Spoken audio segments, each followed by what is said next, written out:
er, at sexarbejderne, de er ikke mere værd end andre mennesker. Sexarbejdere, de er ikke klogere, de er ikke sødere, og de er faktisk heller ikke, og det er faktisk en forretningshemmelighed, så jeg må lige holde lidt lav profil med det, de er heller ikke mere liderlige end andre mennesker er. Vi har ikke mere styr på vores liv end andre, og vi har heller ikke mere overblik over de valg, vi foretager. Vi kan heller ikke bedre end andre se ind i fremtiden. Vi er ikke mere ansvarsbevidste, mere voksne end andre voksne mennesker. Tag lige med.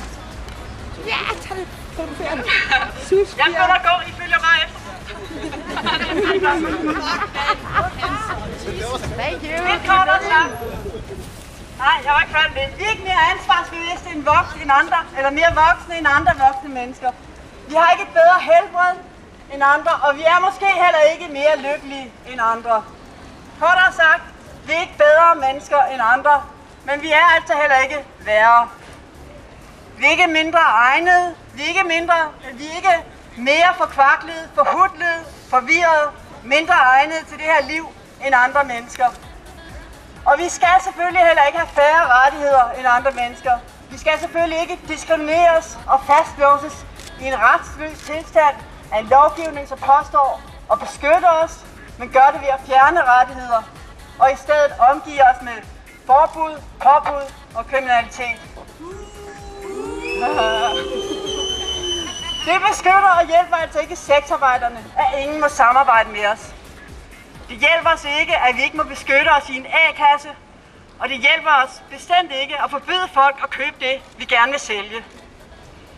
Det hjælper heller ikke at gøre politiet til vores fjender, og det er det, der er ved at ske, når vi fortsætter i sexarbejdet, imens myndighederne gør alt, hvad de kan for at forhindre os i det, uden dog at forbyde os det direkte. Et direkte forbud vil være langt mere respektfuldt, om end uforståeligt. Men et totalt forbud vil også kræve et grundlag, som går ud over moralske opstød. Der skal være meget klare beviser, og hykleriet viser sig ved, at sexkøbsmodstandere ikke råber på undersøgelser, ikke ønsker at høre sexarbejderne, ikke ønsker at forbedre vores arbejdsvilkår, men bare vil have et forbud. Jo før, jo bedre, siger de, og det tror fan. Tænk, hvis nogen nåede at tænke sig om. Det har hele tiden været en stor gåde for Sive, hvorfor det især er på venstrefløjen, man finder dem, der vil tage endnu flere rettigheder fra sexarbejderne.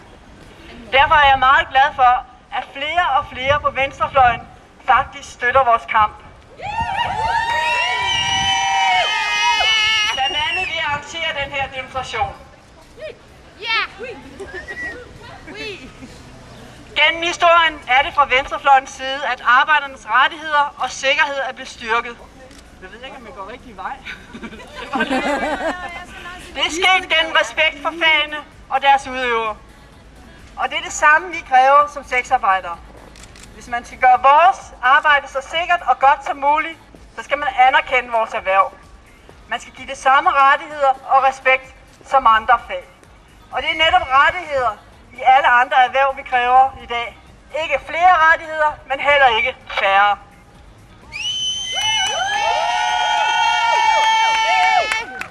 Kampen for rettigheder til sexarbejdere er ikke kun en kamp for os sexarbejdere.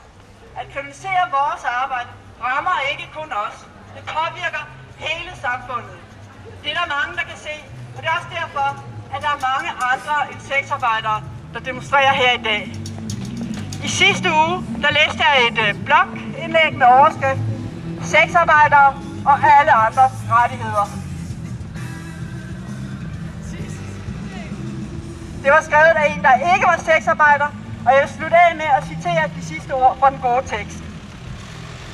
At tro, at det at stigmatisere og kriminalisere udvalgte befolkningsgrupper, hvad enten det er i kraft af deres juridiske status, f.eks. at de ikke har statsborgerskab, eller etnicitet, religion eller erhverv, at tro, at det ikke også rammer og forandrer samfundet generelt, er og forbliver naivt. Når andre kriminaliseres, så lever vi alle i et kriminaliseringssamfund. Det vil nødvendigvis også påvirke os.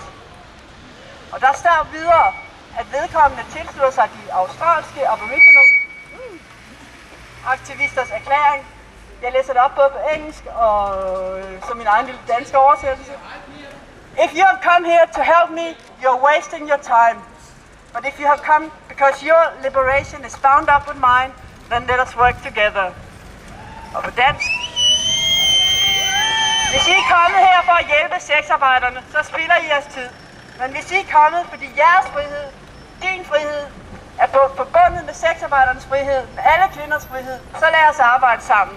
Og lad os nu fortsætte demonstrationen sammen.